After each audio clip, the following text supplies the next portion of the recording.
Saudara-saudara, pertama-tama saya menyatakan lebih dulu selamat tahun baru 2026. Topik kita pada hari ini yaitu menapaki tahun baru tahun 2026. Ini sebenarnya topik yang selalu ngetren di akhir tahun dan di awal tahun. Karena di akhir tahun dan di awal tahun biasanya umat lakukan perenungan dan make a wish ya. Begitu ya. Jadi topik yang saya akan bawakan ini mungkin ada yang pernah dengar. Mungkin juga ada yang belum. Bagi yang pernah dengar, anggaplah ini sebagai pengingat kembali untuk memperkuat komitmen kita terhadap make a wish-nya kita. Ya.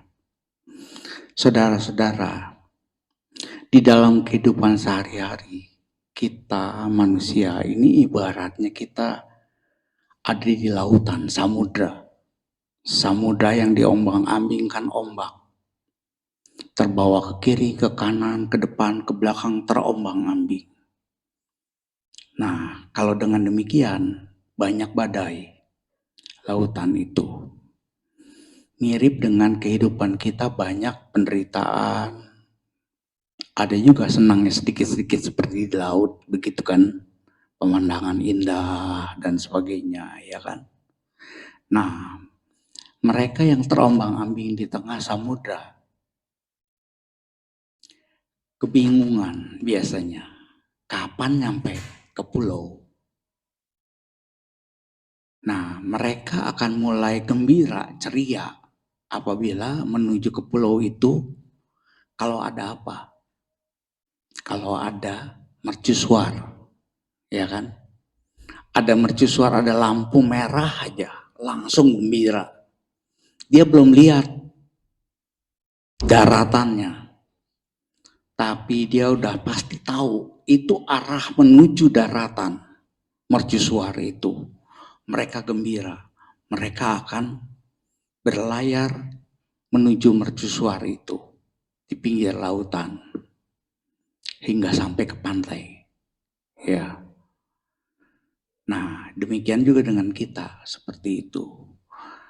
Nah, jadi yang pertama perlu mercusuar. Kita dalam kehidupan kita, kalau saya tanya biasanya, saudara-saudara punya cita-cita nggak? Punya tujuan nggak dalam kehidupan ini? Nah, ini ibarat orang diombang-ambing ombak. Bingung, tujuannya boleh nggak ya? Umar Budak punya tujuan. Berambisi untuk mencapai tujuan. Nah, di dalam suatu sutta, Sang Buddha membabarkan ada 5 hal yang penting bagi umat Buddha yang diinginkannya, cita-citanya. Pertama, memperoleh kekayaan, harta. Jadi itu wajar, boleh. Yang pertama, memiliki harta, itu wajar bagi manusia. Yang kedua, dia punya nama baik. Jadi nama baik itu gelar dan sebagainya. Ya kan, itu kan wajar dia. Punya itu wajar. Bukannya nggak boleh. Wajar. Sebagai manusia dia punya cita-cita untuk mencapai nama yang baik. Nama yang bagus. Gelar kalau perlu. Ya, Ibu Vina ya. Sampai S3 kalau bisa. Ya. Itu wajar. Bukannya nggak boleh. Yang ketiga, apa yang dicita-citakan manusia wajar di setiap makhluk hidup. Rupawan, panjang umur, kuat, nggak sakit-sakitan, ya kan? Itu cita-cita orang pada umumnya. Wajar bercita-cita tersebut, memiliki kemauan, keinginan untuk mencapai itu. Itu wajar. Tidak dilarang. Malah dalam Majjhima Nikaya disebutkan kekuatan kesehatan fisik yang jarang sakit. Itu salah satu syarat dari 5 syarat untuk mencapai kesucian. Jadi harus sehat. Ya, jadi wajar, boleh. Nah, yang keempat, maaf. Kalau itu semua dijalankan ternyata keburu mati. Iya kan? Dia juga berharap kalau mati masuk surga. Jadi itu cita-cita manusia pada umumnya yang menurut Sang Buddha wajar. Orang bercita-cita untuk masuk surga nggak apa-apa, wajar. Wah, kita harus mencapai nibbana. Nibbana is nibbana. Itu tidak salah. Tapi keinginan untuk mencapai surga itu juga kewajaran bagi makhluk hidup. Nah, yang kelima, wrap up dari semua, yaitu suka, bahagia. Bahagia dalam hal apa? Segala macam materi, apa, semua. Ya, bahagia dia. Kedamaian batin, juga kebahagiaan itu. 5 hal itu adalah tujuan cita-cita. Jadi boleh. Nah, lantas Pak Slamet, kalau begitu bagaimana untuk menapaki tahun ini? Setiap orang harus punya cita-cita. Cita-cita tidak harus satu. Tadi aja disebutkan 5. Kan orang mau semua kalau bisa, ya kan? Tapi ternyata nggak gampang ya. Nggak gampang. Nah, dalam hal ini kita cek ke dalam diri kita, pakai logikanya, cara berpikir. Dari kebahagiaan-kebahagiaan yang 5 macam tadi, mana yang prioritas utama? Itu yang diutamakan dulu. Jangan main semua. Main semua bagus kalau bisa semua. Satu aja gak gampang, ya kan? Nah, cek. Apa kekayaan misalnya? Wah, saya pokoknya dalam kehidupan ini harus kaya. 1 tahun, jangan panjang-panjang, breakdown. Setahun. Sehingga tahun depan tercapai nggak nih? Kekayaannya berapa? Gitu kan? Harus spesifik, harus jelas. Kalau nggak jelas, batin juga nggak tenang. Nggak jelas, harus jelas. Misalnya ingin mencapai gaji sekian, misalnya harus masuk akal. Spesifik. Measurable, gitu kan? Kalau dalam manajemen gitu kan. Ada time bound-nya. Akhir tahun tercapai. Kalau nggak tercapai, akumulatif ke tahun berikutnya, bukan make a wish, roll over. Itu lagi, itu lagi, itu lagi, itu lagi. Harus yang baru. Wish juga, itu saya katakan sebenarnya nggak tepat-tepat banget ya. Kalau dalam bahasa Inggris ada wish, ada hope. Yang lebih tepat, yang possibility untuk pencapaiannya lebih tinggi adalah hope. Make a hope, bukan make a wish. Make a wish itu possibility-nya hampir 0. Kecil. Jadi make a wish, ya males. Kalau make a hope, dia pasti kejar. Karena kemungkinan berhasilnya tinggi, lebih menggembirakan, betul nggak? Nah, jadi yang pertama harus punya tujuan. Yakin bahwa mercusuar ini ke pantai, itu udah dialami oleh semua nakoda. Ya kan? Jadi kita harus yakin pada tujuan kita. Tujuan kita itu harus yakin. Misalnya seseorang sakit-sakitan, tujuan hidupnya apa? Pasti pengen sehat, betul nggak? Masalah duit nggak sama buat dia. Mau diomongin nibbana nggak perlu dulu buat dia. Yang penting gua sehat dulu, gitu kan? Iya kan? Jadi tujuan hidup sehat itu tidak salah. Sang Buddha katakan itu tujuan wajar umat manusia. Dan di dalam sutta itu disebutkan 5 hal wajar tadi gak bisa dengan cara doa.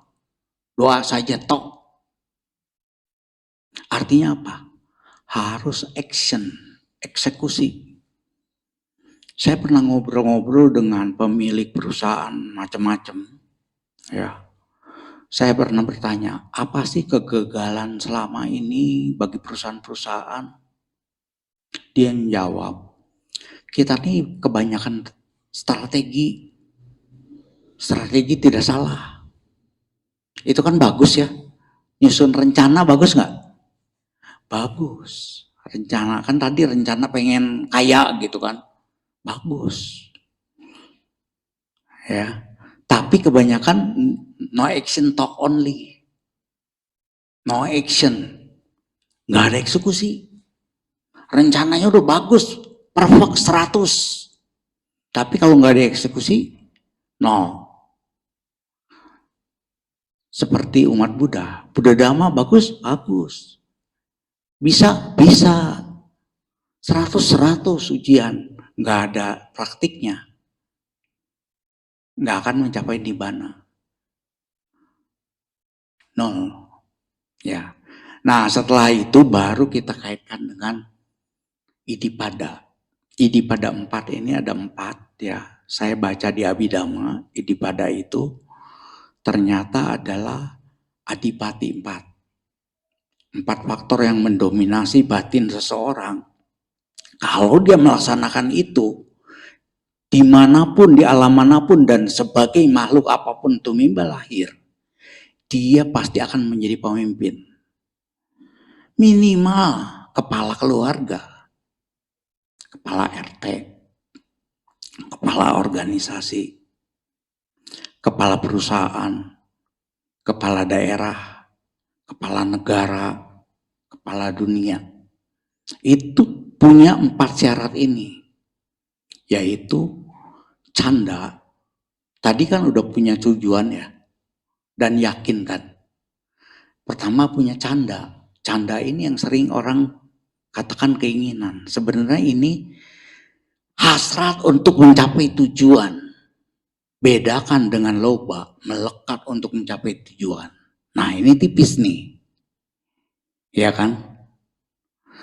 Oh umat Buddha gak boleh cuma cita-cita. Siapa bilang? Cita-cita boleh, itu canda. Hasrat mencapai tujuan. Canda. C-H-A-N-D-A. Canda. Nah, kalau sudah punya hasrat untuk mencapai tujuan, itu kan belum action, baru hasrat. Betul nggak? Harus dibarengi dengan action yang penuh semangat bergelora. Wirya. Wirya. Semangat bergelora. Kenapa bergelora gembira? Karena umat Buddha ini mengerti hukum sebab akibat. Kalau sebabnya bahagia, hasilnya bahagia. Gitu kan. Jadi hasil yang bahagia ingin kita raih semua kan. Pernah nggak berpikir dalam actionnya dia berbahagia? Harus dengan kebahagiaan, kegembiraan. Baru hasil gembira. Banyak orang behave. Kayak saya tanya, gimana udah bahagia? Ya begini-begini aja katanya. Kan banyak duit. Ternyata itu tidak membawa kebahagiaan. Karena apa? Karena dia tidak menanamnya dengan bahagia. Hanya nanam aja. Misalnya berdana. Berdana kan keluar duit kan. Dengan kebahagiaan enggak? Kalau enggak, kita harus naikin diri kita ke tingkat yang lebih tinggi. Coba berdana dengan lebih berbahagia. Naikin, jangan biasa-biasa aja. Kalau biasa-biasa aja, kan sebab akibat, hasil biasa-biasa aja. Biasa-biasa aja. Itu makanya di dalam rumah tangga bisa berbeda-beda, suami, istri, anak, ada yang bahagia, walaupun mepet-mepet, ya kan?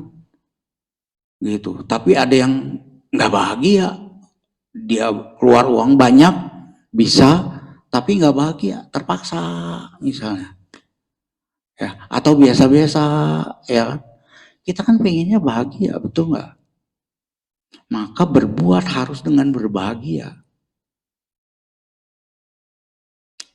Mulai upgrade, ya kan? Nah, itu semangat bergelora. 2. Terus ketiga, cita. Cita ini pemikiran kita fokus terhadap yang aktivitas yang kita lakukan. Jadi kalau tadi sudah punya cita-cita, cita-cita itu kan harus ada action plan-nya. Action plan itu kan strategi. Maka itu harus pakai logikanya, kalau perlu tanya rendah hati. Bagaimana ya untuk mencapai cita-cita ini? Oh harus belajar, harus kerja begini. Semua action kita yang harus mengarah ke cita-cita tadi. Action mengarah ke cita-cita, itu yang kita praktekin. Dan diprioritaskan. Itu masukin ke jadwal, ini hari Senin, kegiatan ini hari Minggu, kegiatan ini Sabtu, kegiatan ini Jumat. Nanti hasilnya, karena action itu mengarah ke tujuan, tujuannya pasti tercapai enggak? Pasti. Pasti tercapai. Kalau enggak dijadwalin, lupa. Udah tahu sendiri makin tua makin lupa kayak saya. Ya kan? Ini makin tua makin lupa. Tuir.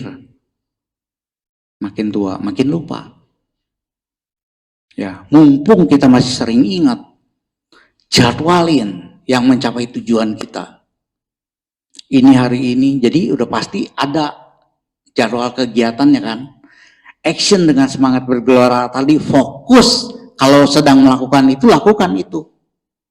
Nanti kan ada jadwal-jadwal yang tidak ada kegiatannya kan. Itu bisa diisi dengan nice to have. Seperti update status, baca WA. Jadi jangan mutung kalau WA nggak dibaca-baca oleh orang. Ya kan? Nah, jadi itu kita fokus terhadap kegiatan kita. Kenapa fokus? Kalau itu kita jalankan pasti tercapai karena mengarah ke tujuan. Ya, itu dilakukan oleh para manajer. Itu 4DX namanya. For Discipline of Execution. Itu adalah activity-nya bukan goal-nya. Goal ingin mencapai nibbana bagus. Nggak salah, betul nggak? Goal untuk mencapai nibbana. Tapi action-nya ada nggak? Nah, action-nya tuh harus dijadwal. Setiap hari meditasi jam berapa misalnya. Kebaktian jam berapa misalnya. Nah, itu yang mengarah ke goal pencapaian nibbana. Kalau itu dijalanin pasti on the track. Walaupun belum harinya, tapi on the track tuh nibbana, betul nggak? Juga kekayaan kita. Ini ada ngasih kursus, gitu kan. Kemudian ini dagang misalnya. Itu kan mengarah ke kekayaan kan. Nah, kuantifikasi, ukur berapa. Jadi pakai logikanya di situ semua. Kalau sudah pakai logika, baru pakai perasaan. Udah ada jadwal, udah ada tujuannya, pakai rasain. Andaikan saya mencapai tujuan ini, oh dapat kekayaan sekian M tahun ini. Rasa mainnya sekarang, bukan logika lagi, karena logika yang tadi sudah beres. Karena main rasa, ya. Tanya ke diri sendiri, rasanya kalau mencapai itu nyaman gak ya? Kalau nggak nyaman, jangan harap dia mau lakukan. Nah, nyaman dulu. Nyaman, baru dia mau lakukan. Kalau nggak nyaman, tarsok. Ntar besok. Kalau bisa lupa. Pakai perasaannya. Nah, kalau sudah pakai perasaan itu dijalankan, saya seringkali memberikan satu ilustrasi fabel. Zaman kita waktu kecil, pernah ada lomba kura-kura lawan kancil. Betul? Kancil kan cepat ya. Kura-kura alon kelakon. Dulu gitu ya. Saya ingetin lagi nih, menang mana lomba. Kura-kura atau kancil. Nah, semuanya sama pengalamannya, itu enggak.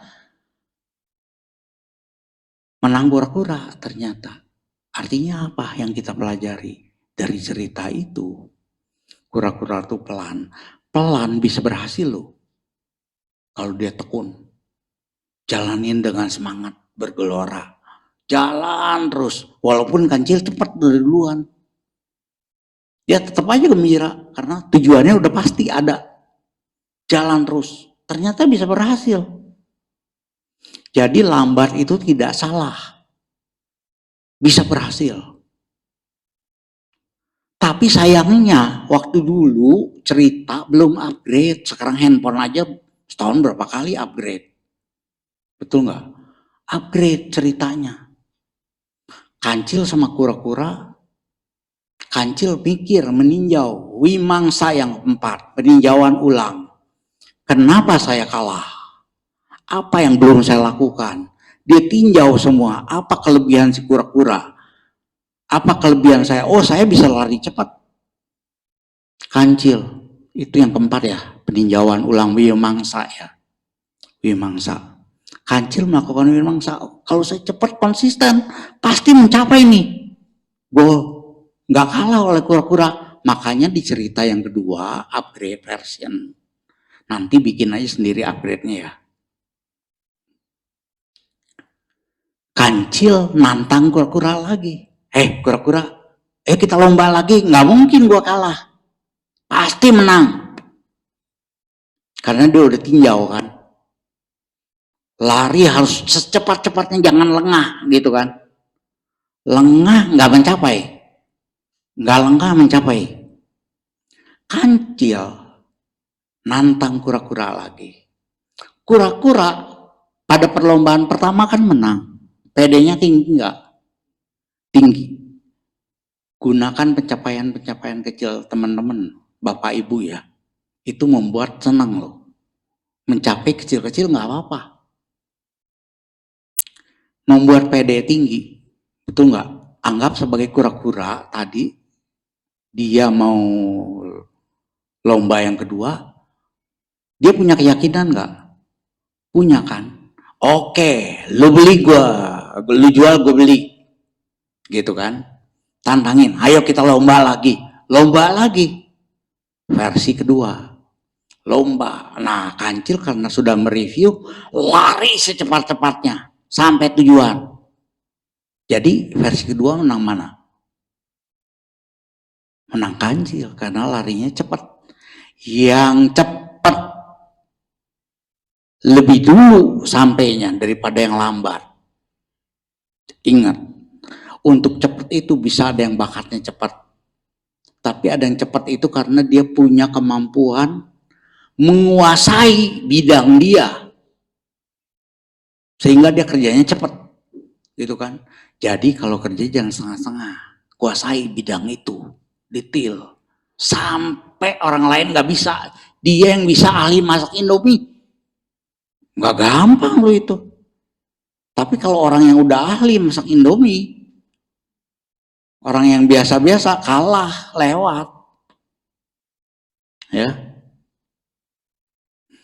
Jadi, kuasai apa yang dilakukan oleh kita. Sehingga kita bisa cepat. Cepat pasti lebih dulu. Mirip dengan versi kedua tadi, kancil. Kura-kura kalau udah kalah begitu kan mutung. Mikir lagi, wimangsa dia. Apa ya yang menyebabkan gua kalah? Kelebihan kancil apa? Kelebihan saya apa? Kekurangan kancil apa? Kekurangan saya apa? Maka dia gunakan satu ilmunya. Nggak bisa nih kalau lomba lari untuk sana. Goalnya keliru nih. Kalau kita goal jangan cepat-cepat digeser, setahun sekali lah paling enggak. Ya, kalau kita kan udah susah sedikit aja geser. Itu kan latihan meditasinya ya Pak Bong ya. Pegal sedikit, ganti posisi. Jangan cepat-cepat ganti posisi. Ya, jadi di versi ketiga, kancil dan kura-kura lomba lagi. Tapi karena kancil sudah pede, si kura-kura ini ngomongnya, oke, lomba lagi. Tapi gue yang ngatur. Goalnya kemana rutenya. Nah, kancil kalau udah menang kan pede. Lu jual gue beli. Apa lu yang ngomongin kura-kura? Ayo. Nah, akhirnya lomba lagi. Ternyata golnya ada di seberang sungai, seberang danau. Lari begitu sampai pinggir danau, kancil walaupun udah duluan, nggak bisa nyebrang. Wah, kalah dia. Oleh kura-kura punya kelebihan berenang. Jadi gunakan, manfaatkan kelebihan kita untuk mencapai goals. Bukan dengan menyikut kancil, bukan dengan menyikut orang. Berdang gaya katak. Maju ke depan gitu kan. Tapi mukul yang pinggir. Nendang yang belakang. Nggak kayak begitu. Ya. Jadi versi ketiganya yang menang siapa? Kura-kura lagi. Begitu sampai pinggir danau, jebur. Berenang dia kura-kura. Sampai ke seberang. Nah, versi keempat sekarang. Aduh, berapa versi nih Pak Slamet? Versi keempat. Versi keempat. Kancil mikir lagi, kok bisa kalah ya? Dia review, oh saya ternyata terlalu gampang berubah. Haluan. Diubah oleh kura-kura, diubah tujuannya. Diubah rutenya, dia ubah. Dia tinjau semua. Wih, mangsanya jalan lagi si kancil. Oh, sebenarnya nih bisa sampai sih ke tujuan itu. Bisa lebih cepat. Maka di versi keempat, lomba lagi. Kancil yang atur sekarang. Lomba lagi. Kura-kura ditantang lagi. Ditantang dengan syarat, kalau di daratan, kura-kura harus diem, jalan kayak biasa, cepat kancil naik di punggung kura-kura. Nah, begitu ketemu danau, bungkuk, kura-kura nyebur, kancil di atas kura-kura. Sampainya lebih cepat. Itu tanda apa? Kolaborasi, kerjasama. Jadi bukan menyikut, kerjasama. Keahliannya kura-kura ya berenang. Ya kita manfaatkan. Kan dalam organisasi begitu ya. Dalam rumah tangga juga begitu. Ada kelebihan-kelebihannya. Yang panjat genteng siapa? Suami, misalnya istri di bawah. Jangan istri panjat genteng. Ya kan, jadi harus tahu. Ya, tahu diri. Ya kan, tahu orang. Orang itu kemampuannya apa. Sehingga bisa berkolaborasi. Kemampuan kolaborasi itu bisa mencapai goal lebih cepat. Kerjasama. Seperti yang lalu pernah saya bahas ya. Kemampuan kolaborasi. Kama kan timbul akibat. Hasil. Hasil kan kalau kondisinya nggak pernah muncul maka jadi AOC. Jadi mandul. Kita harus kolaborasi. Bagaimana supaya tidak mandul? Kalau coba berbuat baik. Kamu baik mandul. Karena gara-gara gak ada kondisi. Nggak berbuah. Nggak mau kan? Maka harus kolaborasi. Oke, supaya kamu baik dia berbuah, saya harus dandan. Dandan, nggak apa-apa. Pakai tanco, dulu kan tanco namanya ya. Sekarang kan ada gel, ada apalah ya namanya. Nggak apa-apa, karena apa? Penampilan jadi menarik. Menarik, orang tersebut melihat kita. Mata melihat objek yang menyenangkan, kamu baik bukan yang berbuah. Kita harus pancing, kamu baiknya berbuah. Jangan pakai yang sumpek di rumah. Hanya kalau mau keluar kita dandan. Mau keluar nih katanya. Oh yang di rumah dapat sumpek terus. Rugi dong. Betul nggak? Jadi dandan. Laki-laki boleh. Pakai parfum boleh. Mencium mau wangian. Coba kalau bawa apek. Nggak mau kan? Jangan kasih apek yang di rumah. Kalau bisa kasih harum yang di rumah. Pakai parfum artinya bukan loba. Dandan bukan loba, tapi dana, memancing kamu baik orang berbuah. Pengalaman indera penglihatan, pengalaman indera pendengaran, gitu kan. Itu dipancing berbuah. Kalau nggak dapet pancingan kayak begitu, terus dapatnya, nggak pernah berbuah. Nah, kalau keluarga udah sumpek, dia mau berbuat baik susah. Kan orang yang sumpek kan malas berbuat baik. Ya, belum lagi hubungan dengan doku, nggak lancar nanti. Transfer bulanan nggak lancar nanti.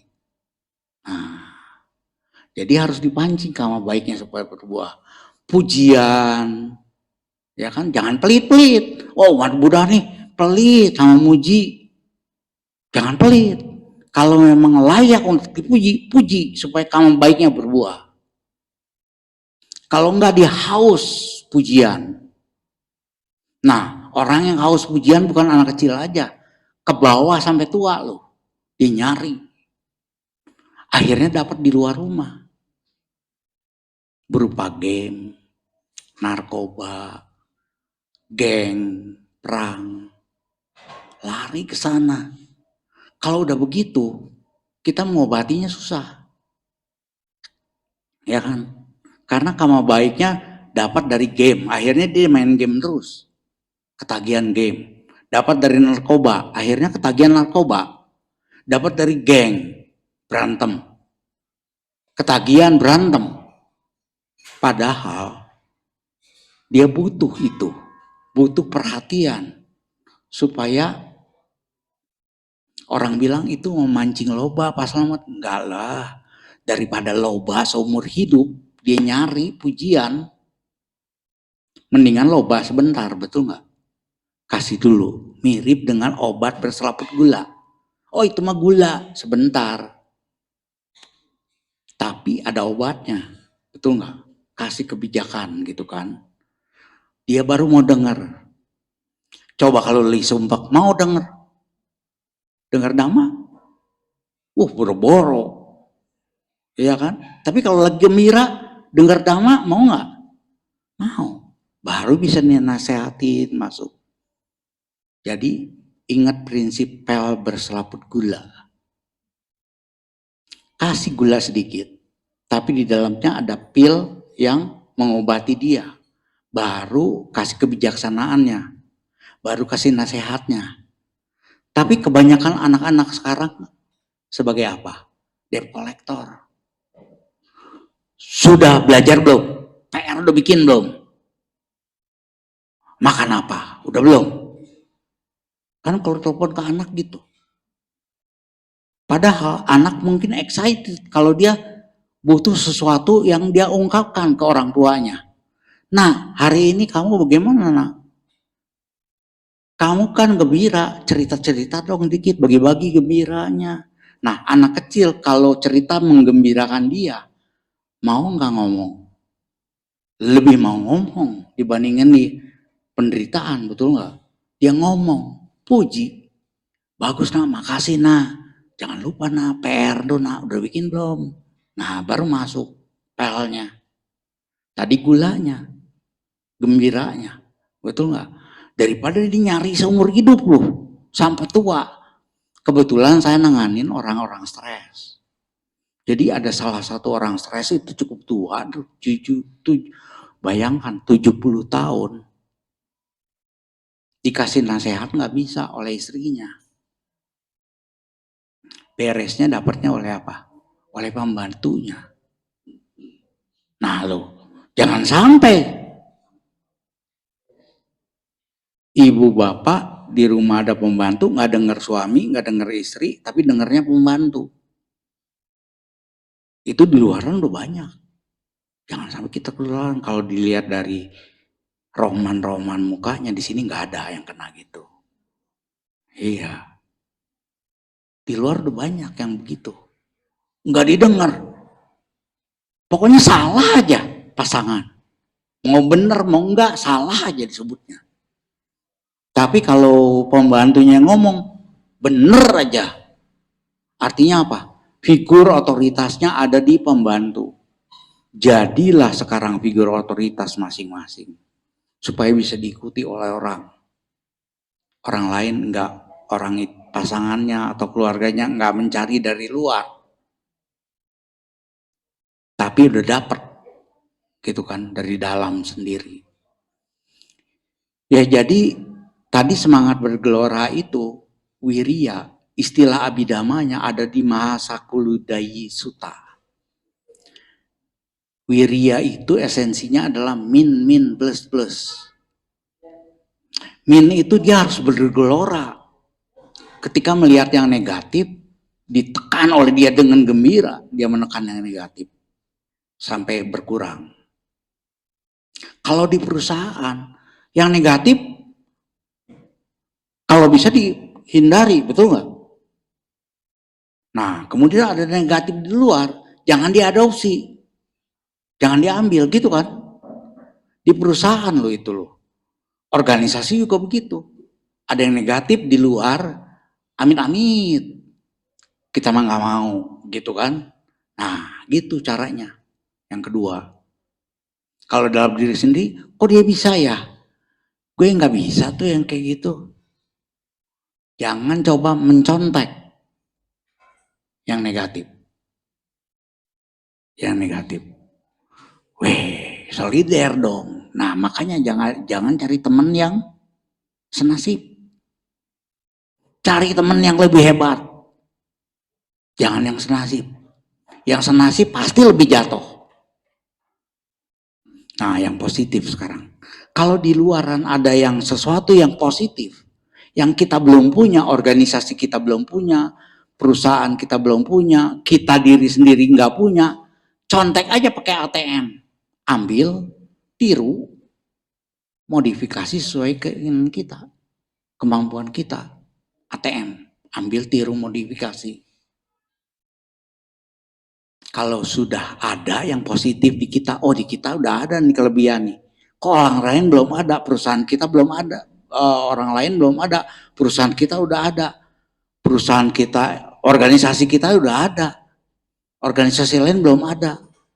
Nah, ingat, jangan berkurang, minimal sama, maintain, minimal sama. Kalau perlu ditingkatkan. Bagaimana caranya meningkatkannya? Itu kan perlu kreativitas, ngobrol, tanya, boleh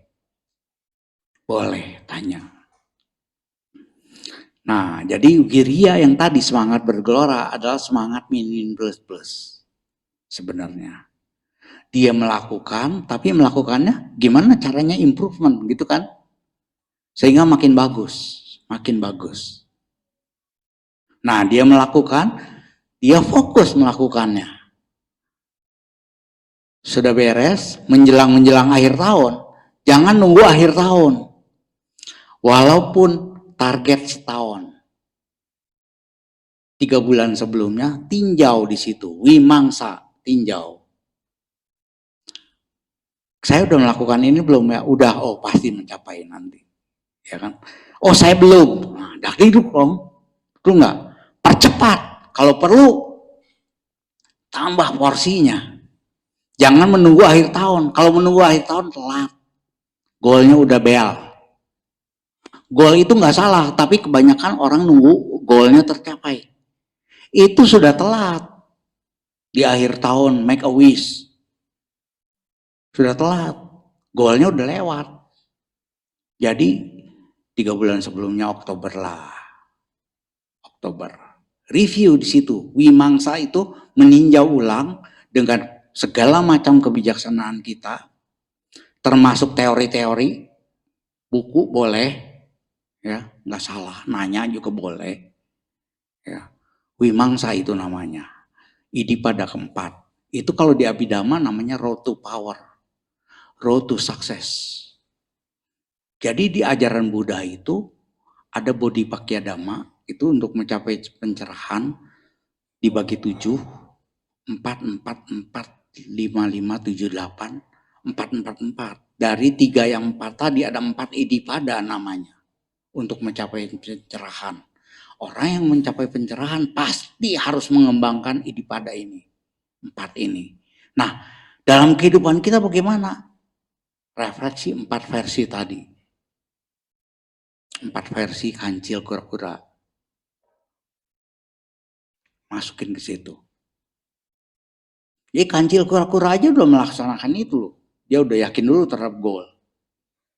Dia semangat lagi. Bergelora jalan walaupun lemot. Ya. Fokus jalan terus. Jangan seperti si kancil. Tidak fokus dia. Kelereran, ketiduran, kalah. Begitu dia sadar, belum telat, sadar. Belum telat nih, harus cepat, harus fokus cepat. Dia fokus cepat makanya menang. Tapi si kura-kura dia tinjau ulang. Wimangsanya jalan. Apa kelebihan saya? Saya nggak bisa mengalahkan kancil lari. Nggak bisa. Kelebihan kita apa? Booster kelebihannya. Min plus ya kan? Booster kelebihannya. Booster kelebihannya. Maka dia bisa menang. Si kura-kura ini. Nah, supaya lebih cepat lagi, ternyata kolaborasi harus kerjasama. Kancil kura-kura jangan ribut. Nah, ini yang namanya kalau ribut itu Red Ocean. Dulu kan terkenal buku Red Ocean. Orang marketing hajar lawan kalau bisa, gitu kan? Sampai berdarah-darah Red Ocean. Hancur bukunya, nggak terkenal lagi. Karena itu menghancurkan, tapi strategi marketing waktu itu begitu. Dilawan sampai perusahaan sampai bangkrut. Nah, sekarang Blue Ocean. Dengan Blue Ocean, laut itu biru lu bagus lu. Tenang, jernih, nggak ada pertumpahan darah. Itu harus kolaborasi. Terkenal itu. Secara Buddhis dibahas di Thailand bukunya. Blue Ocean. Di Thailand, negara Buddhis. Nah, Buddhis di kita perguruan tingginya belum sampai ke situ lah. Ya kan? Kalau di sana sudah ke situ. Apa terapannya terhadap bisnis nih? Blue Ocean. Begitu diterapin di strategi marketing, ternyata perusahaan itu tidak ada yang ingin menjatuhkan perusahaan lain. Dia damai-damai saja. Dia kolaborasi malah. Berusaha. Sukses dua-duanya. Damai. Blue Ocean. Itu diterjemahkan oleh Pak Heru, ada sudah ya bahasa Indonesianya. Dari penerbit Karania. Blue Ocean. Wah itu kalau baca bagus. Jadi umat Buddha harus baca yang begitu-begitu terapannya. Ya jadi Idipada itu road to success. Idipada. Disebut juga adipati. Sesuatu yang mendominasi batin dia. Mendominasi 4 hal tadi. Semangatnya mendominasi batin, dia bergelora. Pasti. Sehingga dia bisa mencapai sukses, power, idipada atas dasar gelora dia. Jadi gak harus jana di dia. Dia memiliki gelora itu sehingga mencapainya. Kesuksesan, kekuatan. Idipada 4 itu apa saja tadi? Canda, wirya, cita, wimangsa. 4 ya. Hasrat untuk mencapai tujuan.